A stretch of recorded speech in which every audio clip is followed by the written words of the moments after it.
이번 한 주도 우리 믿음으로 승리했습니다. 우리의 기도를 통해서 하나님의 뜻이 이 땅에 또 우리 가운데 확실하게 이루어지고 있습니다.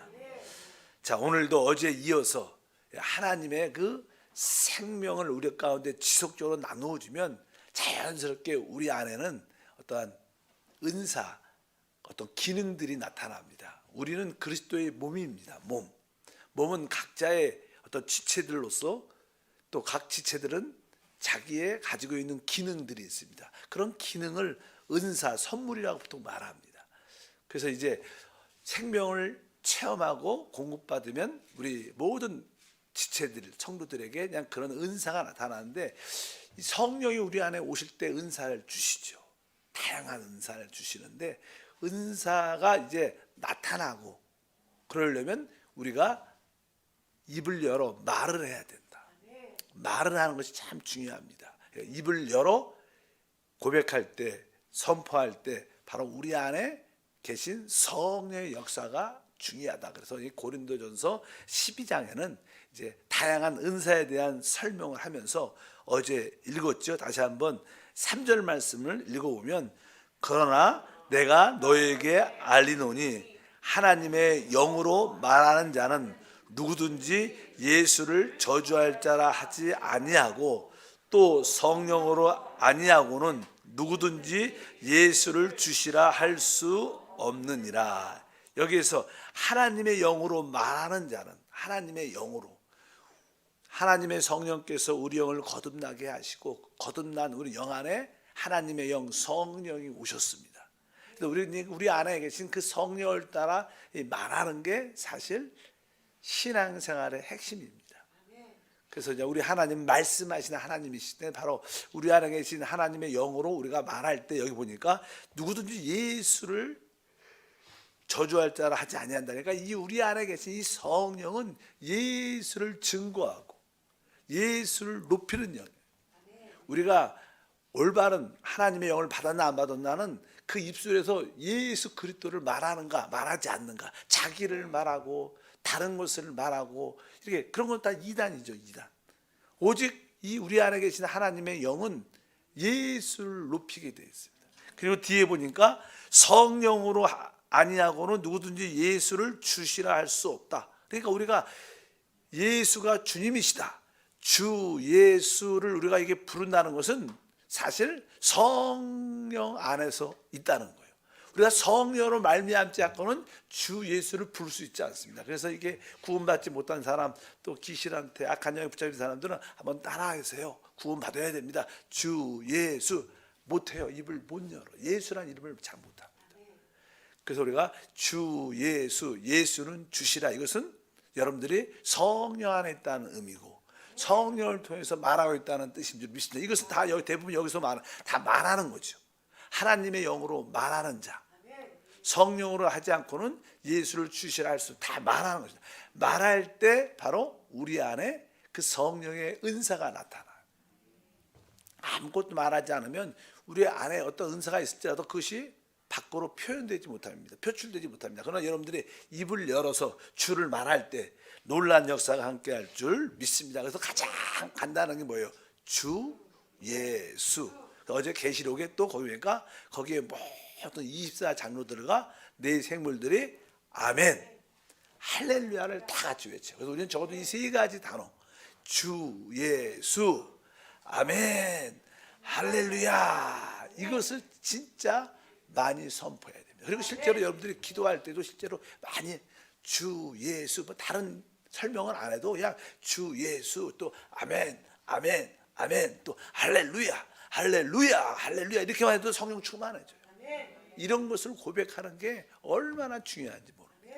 교회에서 만날 때마다 주 예수, 아멘, 집사님 할렐루야, 집사님 주 예수, 이런 걸 자꾸만 할 때 우리의 통로, 생명의 흐름이 열리된 은혜가 함께할 줄 믿습니다. 그래서 우리는 항상 이 주 예수를 부르고 거기다가 이제 하는 어떠한 것을 조금씩 추가하면, 예를 들어서 주 예수, 주님을 사랑합니다.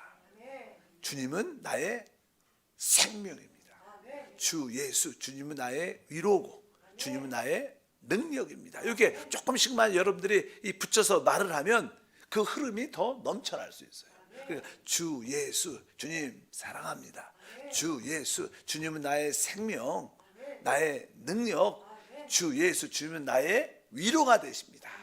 주님이 나의 평강이십니다. 이렇게 조금씩 한 단어씩만 더 추가하면 더 우리 기도가 풍성해져요. 그럴 때 우리가 말할 때 성령의 역사가 나타난다. 어차피 입을 열어야 됩니다. 입을 열어야 됩니다.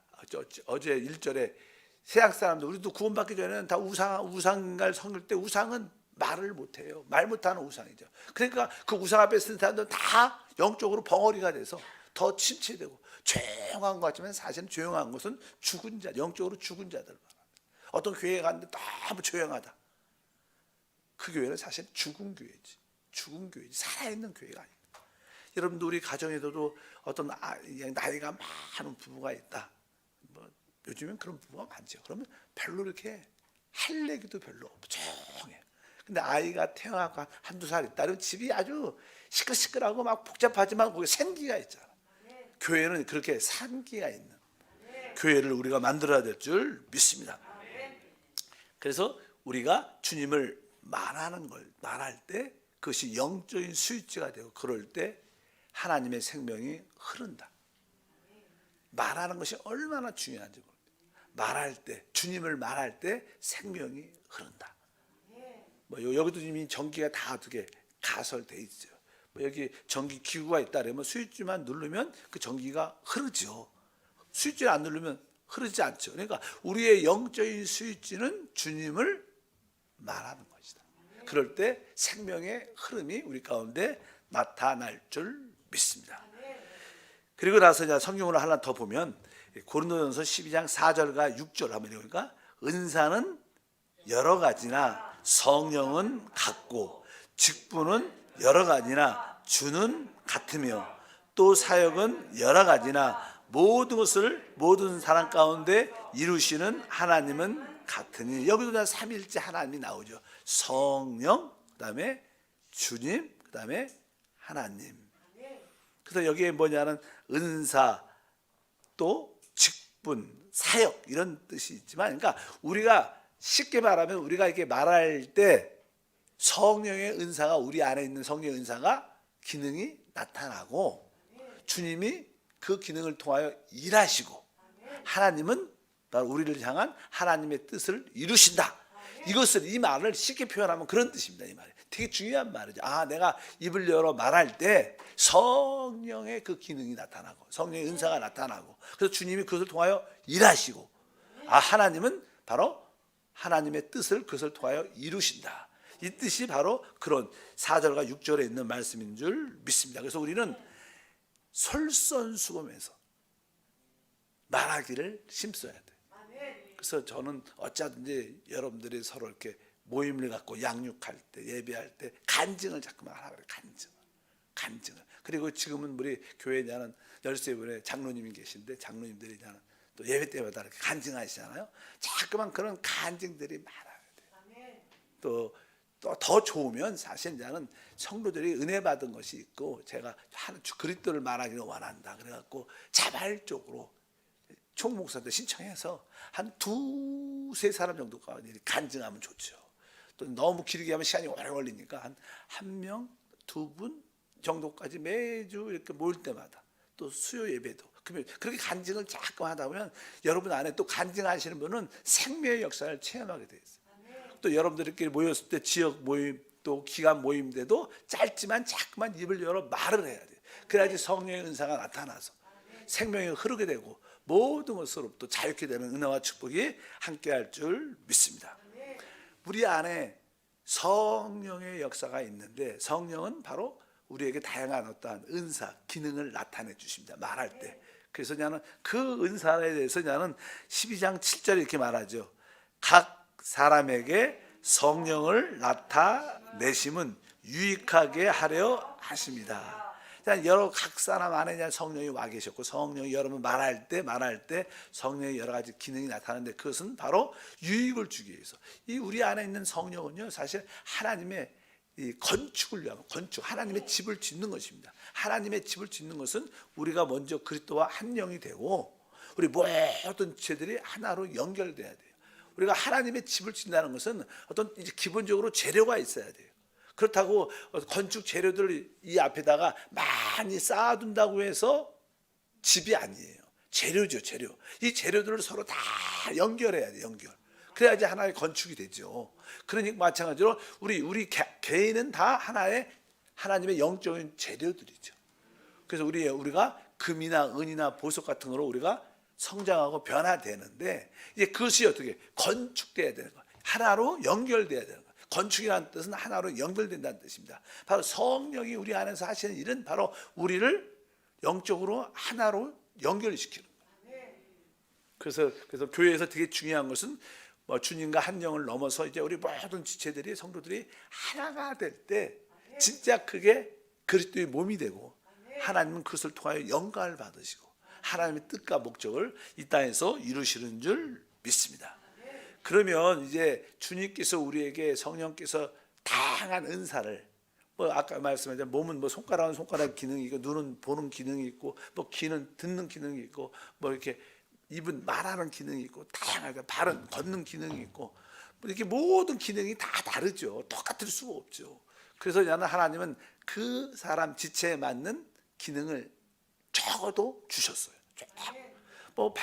우리 발가락이 엄지 발가락 말고 마지막 새끼 발가락은 조그맣고 별로 쓸모도 없는 것 같지만 거기도 기능이 다 있는 거예요.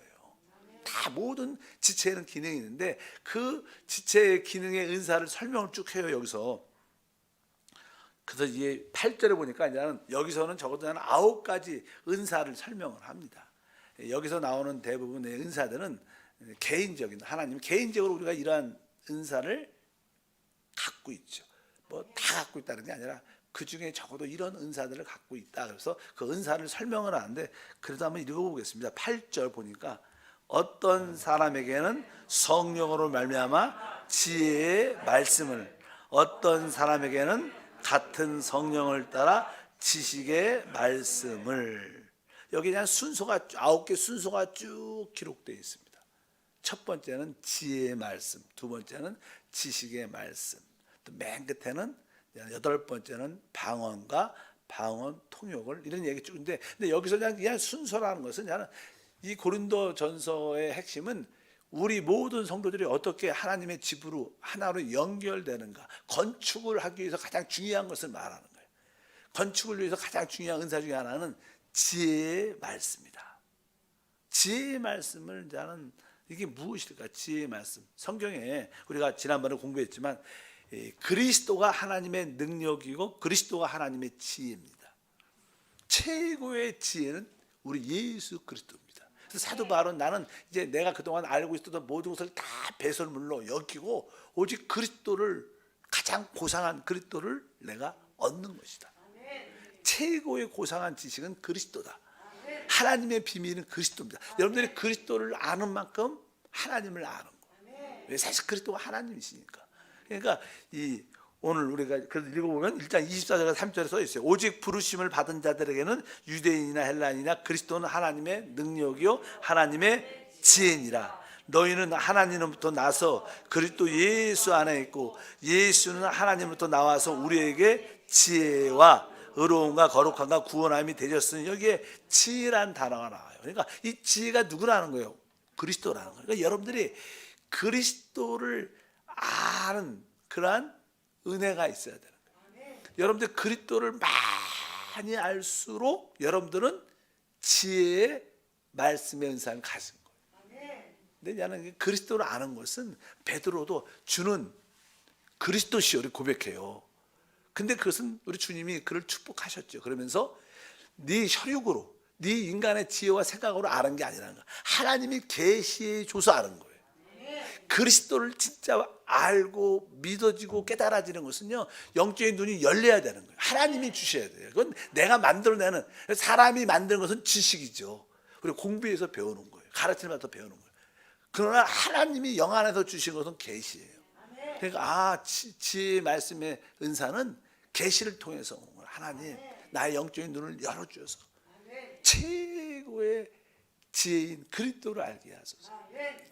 그리스도를 아는 만큼 여러분에게 뭐가 있어요? 지혜의 말씀의 은사가 있는, 그런 뜻으로 여러분들 이해를 하십니다. 근데 이 그리스도를 아는 것은 계시를 통해서 우리 영 안에서, 여러분들의 영 안에 많이 있고 영으로 돌이키면요 그리스도를 깊이 알 수밖에 없어. 그래서 우리 한세는 영으로 돌이키는 걸 알죠. 영 안에 있는 것을 아니까 많은 성도들이 어떻게 해요? 지혜의 말씀의 은사가 있는 거예요. 그리스도를 진짜 알아. 뭐 이렇게 다른 교회나 믿는 사람들하고 대화하면요 그리스도 그런 이야기는 몰라요. 그냥 교회 열심히 다니고 기도하면 되지, 말씀에 대한 이해를 갖고 있지 않습니다. 어쩌든지 첫 번째 성령의 지혜의 말씀의 은사, 두 번째는 바로 지식의 말씀의 은사. 지식은 조금은 이렇게 지혜와 다르죠. 이 지식은 가르침. 그러니까 우리가 그리스도를 말하는 것과 또 우리가 성경에 예를 들어 내가 어떻게 의롭다함을 얻는가, 하나님의 구원은 무엇인가. 우리가 뭐 늘 그러잖아. 하나님의 구원은 뭐 세 가지 항목, 예를 들어서 예수의 피로 제사함 받은 거, 바로 내가 하나님 앞에 믿음으로 의롭다함을 얻었다는 사실, 또 주 예수의 생명이신 영생을 얻은 거. 구원은 적어도 이 세 가지 항목이 포함되어 있어야 돼. 이런 것을 그렇게 말할 수 있을 때, 아, 너 구원을 받았냐, 구원이 무엇인가 아는가. 아까는 그리스도와 구원은 좀 다르죠. 그러니까 우리는 그런 이야기, 성경의 어떤 용어에 대해서 깨닫고 남들한테 말할 때 지식의 말씀의 은사가 있어야 돼. 그래야지 여러분들이 그것을 설명할 수 있죠. 구원 받았어? 구원이 뭐야? 그러면 아유, 구원? 이렇게 말하면 안 되고 적어도 기본적으로 어떤 가르침을 받아서 여러분들이 공과에서 훈련해서 그것을 쉽게 설명해 줄 수 있을 때, 그것도 뭐예요? 지식의 말씀의 은사입니다. 그러니까 지혜는 그리스도에 대한 깨달음을 갖는 거고, 지식은 바로 일반적인 성경에 대한 가르침을 우리가 알고 그것을 적어도 어떻게 말할 수 있어요. 그런 우리 한세 성도가 되기를 축복합니다. 그 다음에 보니까 이제 하는 9절에 다른 사람에게는 같은 성령으로 믿음을, 어떤 사람에게는 한 성령으로 병 고치는 은사를, 여기 보면 여러 가지 아주 능력적인 그런 은사에 대해서 표현을 하죠. 믿음의 은사, 믿음의 은사. 사실 믿음의 은사는 뭐 우리가 주 예수를 믿고 구원받는 것은 바로 은혜에 대한 믿음이지만, 우리가 그냥 종종 어떤 분들은 자기가 이렇게 뭘 믿어요. 기도 가운데 뭐가 믿어져. 그러면 근데 그게 이루어져요. 막 믿어지는, 모든 사람이 다 이런 은사 갖고 있지 않죠. 지체마다 다르니까. 그다음 예를 들어서 이 산들어 들리요, 바다 위에 던져지라 하고 그 말한 것을 믿으면 그대로 된다는 거예요. 이런 큰 아주 우리의 문제의 산을 들어서 던져줘라. 그러면 그것이 이루어져, 그것이 믿어져. 어떤 사람은 아, 이렇게 될 거야, 이게 믿어져. 어떤 사람은 안 믿어져. 똑같은 이야기를 들어도 하나님이 날 취해 주셨어. 근데 어떤 사람은 똑같은 말이 선포됐을 때 어떤 사람들은 그 말이 진짜 믿어져. 하나님 날 취하시거든. 어떤 사람은 안 믿어져. 근데 그냥 믿음의 은사는 이렇게 믿어지는 은사가 있어요. 중요하죠. 그렇죠? 어차피 여러분도 기도할 때마다 하나님 나에게도 믿음의 은사가 있어. 하나님 말씀이 그냥 진짜 쉽게 믿어주고, 어떤 일을 행할 때 막혀있는 것이 그거 해결돼, 걱정하지 마, 하나님이 하셔, 하나님이 함께 하시는데, 그냥 단순하게 믿는데 그런 사람은 믿음의 은사가 있어요. 믿음의 은사가 있길 바랍니다. 또 어떤 사람에는 병 고치는 은사, 또 종종 이게 은사적으로 이렇게 뭐 사도 바울도 그렇고 베드로도 그렇고 아주 치유 손을 대고 기도하고 아주 은사가 많잖아. 우리 조영기 목사님도 나는 은사가 있으시죠. 병 고치는 은사. 어쩌든지 내 은사는 그 사람의 영적인 어떠한 상태, 영적인 어떠한 성장과는 조금 별개의 문제예요. 내가 인격적으로 좀 부족해도 내가 병 고치는 은사가 있으면 손을 대고 기도하면 나아. 좀 다르죠. 생명의 성장과 은사는 좀 다릅니다. 그러니까 은사는 그 사람의 어떤 인격적이나 어떤 영적인 성장과 관계없고 그냥 하나님이 그냥 선물로 주신 거야. 그냥 주 예수를 믿때 성령으로 주셨기 때문에. 근데 그냥 그게 영원히 오래 가지는 않습니다. 그냥 이 은사는 처음에 하나님의 교회를 세우고 처음에 믿음을 뜨겁게 가질 때. 그래서 우리 장로님도 오래 계신, 권사님도 계시지만 우리 모든 성도들은 처음에 예수 믿을 때 그런 은사, 막 병도 잘 낫고 기도하면 응답도 잘 되고, 또 우리 아픈 사람 한번 기도해 주니까 병도 낫고, 그런 체험을 해보셨어요. 근데 이게 뭐 10년 지나 20년 지나고 또 그래야 안 그렇죠. 근데 그런 은사는 초기의 영적인 성장을 위해서 하나님이 주시는 거예요. 어쩌든지 그런 병 고치는 은사가 있습니다. 그러나 한편적으로 병 고치는 것은 왜 중요하냐면 이 하나님의 나라를 우리는 이 땅에 세워야 되는데 하나님 나라를 세우는데 우리 사람이 내적으로는 항상 심령의 의와 평강과 실학, 기쁨이 우리 안에 있을 때 하나님 나라가 체험되는 거예요. 그러나 외적으로는 내적으로는 그런 상태, 의와 평강과 실학. 그러나 외적으로는 질병에서 치유받을 때 하나님 나라의 체험을 누릴 수 있어요. 그리고 귀신이 떠나갈 때 성령의 다양한 은사들이 많지만 막 쓰러지고 뭐 이상한 것도 많아요. 근데 진짜 하나님 나라와 관련된 은사가 중요한데 그래서 딱 두 개예요. 내가 볼 때는 조용히 목사님도 그렇게 말씀하셨고 그래서 바로 병 고치는 은사와 병을 고치는 것과 귀신을 쫓는 것. 그래서 우리는 성도들로 하여금 내적으로 의와 평강과 실학을 마음껏 누리게 하고 그들에게를 괴롭히는 질병을 치유해야 되고 귀신을 쫓아내는 일을 할 때 우리 안에 안팎으로 한나라를 누릴 수 있게 됩니다. 뭐 내가 은사가 있다 뭐 없다 이거 중요하지 않고 우리는 하나님 나라 확장을 위해서 날마다 질병을 치유한 기도를 진짜 해야 돼. 그리고 그걸 믿어야 돼. 그리고 귀신을 날마다 쫓아내야 돼. 그리고 우리 내적으로는 의와 평강과 실학이 충만하면 하나님 나라를 맛보고 누리는 이 땅에서도 결국 하나님 나라가 오면 그렇게 되겠죠. 그러나 이 땅에서 그것을 맛보는 역사가 함께할 줄 믿습니다. 그래서 하나님은 그런 것을 누릴 수 있도록 여기 보니까 믿음의 은사도 주시고 또 병 고치는 은사도 주십니다. 여러분에게 그런 은사를 사모하길 바랍니다. 그러나 계속 이런 일만 할 수 있지 않죠. 우리는 결국 이런 모든 것들이 뭐예요? 우리 서로가 하나 되고 연결되기 위한 것이지 그게 목적이 돼서는 안 된다. 자, 내일 다시 하겠습니다. 하나님 아버지 감사합니다. 다시 한번 그 주님이 우리에게 주신 그 생명의 공급을 마음껏 체험하고 누리는 길은 바로 우리가 입을 열어 말하는 것입니다. 입을 열어 말할 때 영적인 스위치가 켜져서 생명이 흘러나옵니다. 생명이 흘러나옵니다. 우리가 입을 열어 말할 때 성령이 주시는 은사가 나타나고 주님은 그것을 통하여 역사하시고 하나님은 그 뜻을 이루십니다. 주여 우리 한세교회 모든 성도들이 입을 열게 하시고 주님을 간증하게 도와주시고 주 예수를 부르고 아멘을 선포하며 할렐루야로 기뻐하는 성도가 다 되게 도와주셔서 조금은 시끄럽고 저게 어스러운 모습이 있을지라도 살아있는 교회가 되게 도와주시옵소서. 기쁨으로 예물을 드립니다. 영광받아 주옵소서. 예수 이름으로 기도합니다. 아멘. 나의